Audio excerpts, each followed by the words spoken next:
This is Scott Becker with the Becker Business and Becker Private Equity Podcast. Thrilled today to visit with John Gallagher. John's a remarkable business and executive coach, a really terrific person. He also has a new book coming out. We'll talk to him some about that as well, and just terrific. John, can you take a moment and introduce yourself? Absolutely, Scott. Thank you so much for the opportunity to chat with you today. Looking forward to our conversation. I am an executive coach and a performance consultant, the founder and CEO of Growing Champions Consulting Company. And I've been working with executives in mid-market companies myself for the last 6 years in coaching and consulting. Prior to that, I spent 10 years with one of the big five in consulting in both healthcare and operations, and then 25 years in manufacturing.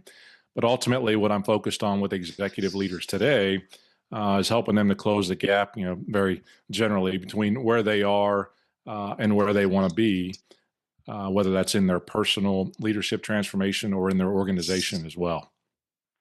And take a moment on what that looks like and how much of that is done with health system leaders versus non-health system leaders.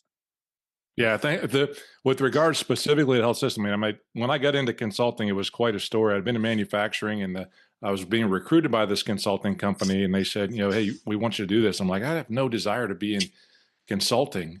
And the third time they called me, they said, well, what if we put you inside of healthcare and did this? Now, I was trained in the Toyota production system in manufacturing background, but I found that quite fascinating. I was actually naive enough to believe that I could make a difference in healthcare using some of these tools as well. And I said, yeah, I can do that for a couple of years and see how that goes.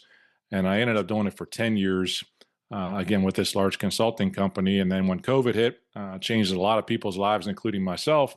And I made that change on my own. But I continue to work right now. For me, probably about a third of my business is in that healthcare space, working with executive leaders in clinics and hospitals, and helping them, again, to improve their leadership and also the processes of patients flowing through their businesses.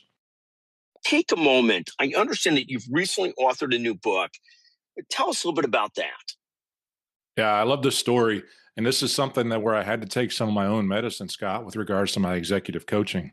For years, I've been saying, I need to write a book. I want to write a book. One of these days, someday, I'm going to write a book. I was at a conference in November 2025. It was actually called a Book Thinkers Conference with a group of podcast hosts. So I also host my own podcast, which you've been a guest on before, Scott, which was great. And also authors that were there. And the facilitator of the conference stepped up right off the bat and he said, I want to challenge you all, when you listen to the speakers today, to write a book about what you hear.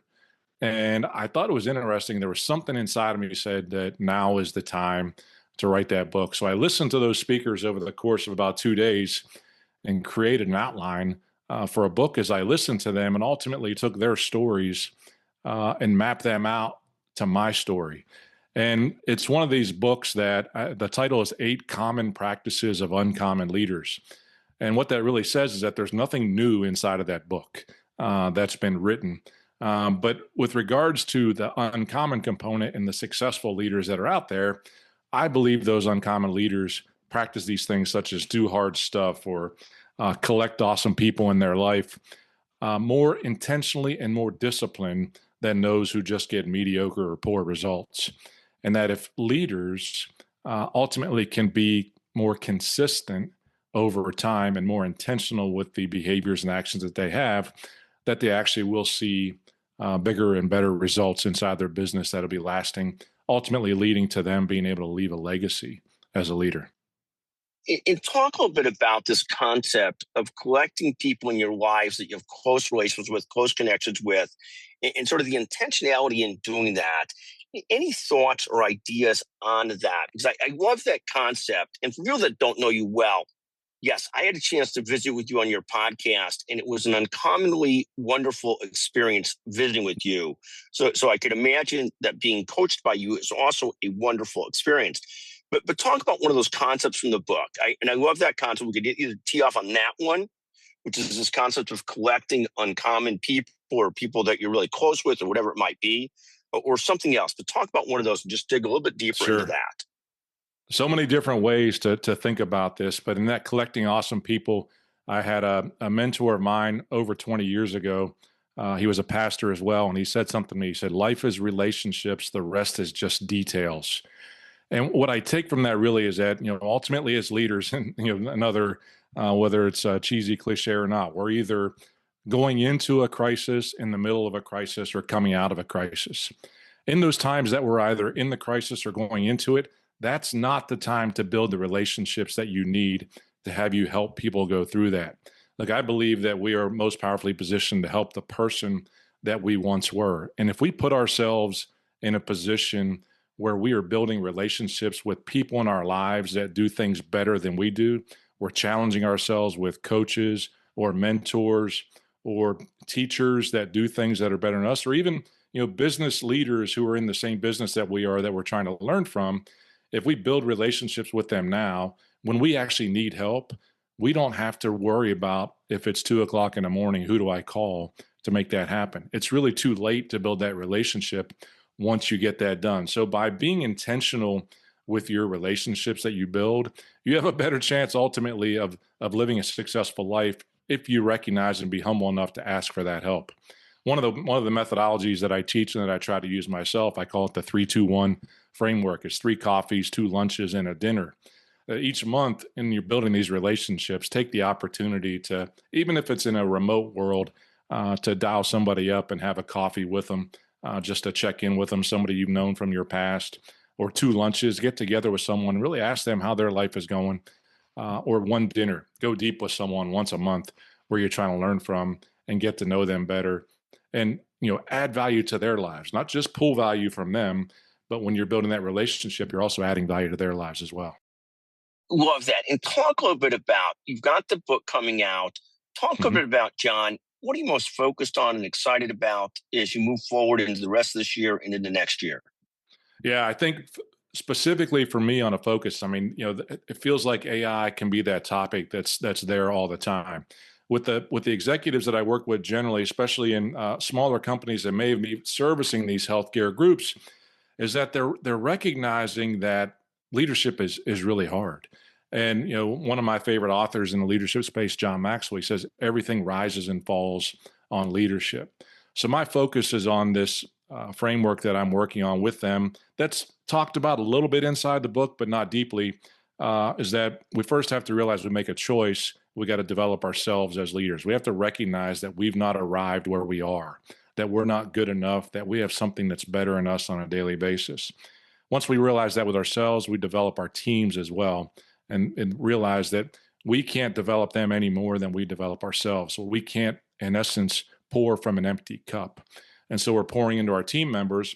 And then the third piece are, what are the structures and processes that need to be in place in your business, whether it's in your standard operations practices inside your clinics or hospitals in the healthcare space, or it's in your accounting practices as to how you handle and collect the invoice and the money that you are doing, or on the customer service side at the end, how are you connecting with those customers? And again, specifically in healthcare, with your patients, to make sure that you understand what's happening in those spaces. And ultimately, if we can recognize that we need to develop ourselves as leaders, takes humility to say that. We need to develop our teams and delegate to our teams. We need to develop the structures and processes to monitor and understand how we're performing. Those 3 things together will lead to the success that I believe can be on a climbing scale for years to come. And we can eliminate some of those ups and downs that are happening inside of our performance on a regular basis when we become more intentional. Thank you. One other question I have for you is, talk about sort of when people come to you for coaching, what's the most common issue they might come to you for? Or give us maybe the top 2 or 3 that people say, like, I really need help with this, or I really want help with that. And I know everybody's different, but there must be some commonalities about what most people really look for in a great executive coach. No, I love that question. And it's one that you're always there because I go back to 25 years ago when I asked for my first executive coach. I was in a performance review with my boss in a fishbowl room. He gave me that, and there wasn't anything that he said that wasn't truthful about that performance review. On a scale of 1 to 5, I got a 2.3. That means needs improvement, and I wasn't there. I'm a 33-year-old, young and in an executive position in manufacturing, and I'm sitting across from my boss, and these tears rolled down my cheeks. And I'm like, well, I don't know why this is happening. But all I can remember saying across the table from him is, I need help. And I had never heard of what an executive coach was before, but I had just had a CD about a company that did this thing called life coaching and executive coaching. I slid the CD across to him and asked him to help me. And that was really where my passion for coaching came into play, and recognizing there were two people that I wanted to help. That individual that I was at that point in time, receiving that feedback and saying, I need to get better, that I wasn't where I needed to be. And secondly, is I wanted to help that leader that was giving the feedback. He could do it in such a way that he was presenting that in terms of truth and in terms of grace. Those two things outline the biggest problems that I see today. Sometimes leaders, if they don't hear what they need to hear, they don't even know that they have the blind spots or performance challenges that they have. They're not sure what they're looking for, and they've just been told they're good, so they're good enough. My job as an executive coach to help them see those blind spots so they can recognize that good enough, frankly, isn't enough, that they were called to something much higher. But the other side of that is I'm teaching them to develop their team by learning to give feedback. And this is the other thing. I don't know how to give my team or develop my team and give them feedback on their performance. I end up just being nice to them because they work for me and I've liked them for a long time and they used to be good in their role. But I don't see them developing and they're not performing, and I can't seem to get them inspired and motivated.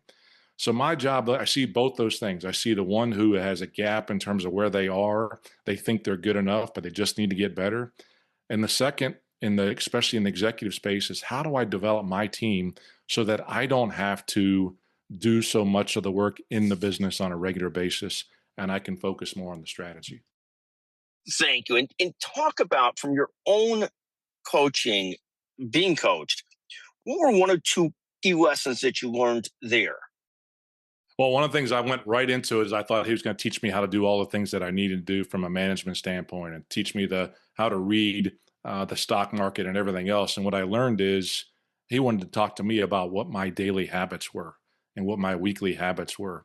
And so I'm looking to them to say, first, tell me what's most important to you. Okay. And that was for me as well. What's most important to you? So that usually comes in the form of business, but also to be a holistic leader, it comes in the form of your fitness or your health and your finances and how you're doing there, and your family and those relationships that are very important to you. And for me as a man of faith, my faith as well. And so when I told him those were the important things in my life, he asked me to show him in my calendar where I was doing those activities. And I found that it was way out of balance in that space. And that the things that I said were most important to me were not the things that were on my calendar on a daily basis. And I had to make adjustment to those daily habits and disciplines to move me in that direction. And it really started with myself. It was less about me working with my team and more about me working on myself. The old airplane analogy is true. You got to put your mask on before you can help somebody else. So he was pointing things out to me that I needed to do in my disciplines and habits before I was going to be able to help my team members or my organization move forward in that.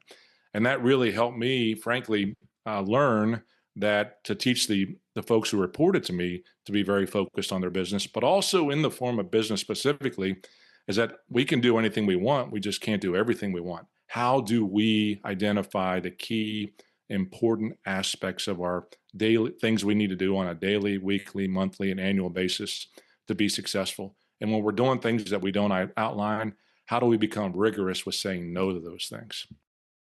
And I love that, because I find my biggest challenge is constantly figuring out, where should I focus my energy, Hmm. between multiple different priorities. I find, particularly as I get older and it becomes more a portfolio of life than a single purpose, it's trying to constantly figure out, where do I focus my energies, and what's the biggest priority, and then making sure my actual time and what I spend time on, lines up with those priorities. I quite frankly love that. Um, Amen. And what we measure, I mean, I really push guys to measure that too. Like, what do you want me to do? You want me to say, I'm going to meet with my team members 2 times a week. That's 8 times a month. You want me to track that on a scorecard? I'm like, yeah, I do. I want you to, because if we don't measure it, how do we manage it? And I know that what we measure, we can control. So it's really teaching a new muscle to say, I want you to see visually if you're hitting those things. But you're right, Scott. Show me your calendar, and I'll tell you what is most important to you. Absolutely. Thank you. John, it's a pleasure to visit with you. Where can people learn more about you and what you do? And then also, where will they be able to find the book? And give us the exact title of the book again, if you don't mind. Yeah, absolutely. So, again, Scott, I appreciate the time. I hope that we've added value to the listeners of your podcast here. My website is coachjohngallagher.com. That's got links to my podcast, the Uncommon Leader Podcast. Folks can find your conversation with me in there. I also have a weekly newsletter that I put out called The Champions Brew that they can subscribe to on that page. Specifically for the book, I'm pretty jazzed up about 8commonpracticesbook.com is where they're going to be able to learn more. Of course, they can go to Amazon and get that book as well. I'm going to self-publish that book, but the title is The 8 Common Practices of Uncommon Leaders. I hope they enjoy it. Thank you so much. John, we appreciate you joining us so much. What a pleasure to visit with you. Just a fantastic leader and a person. Thank you so much. Thank you, Scott.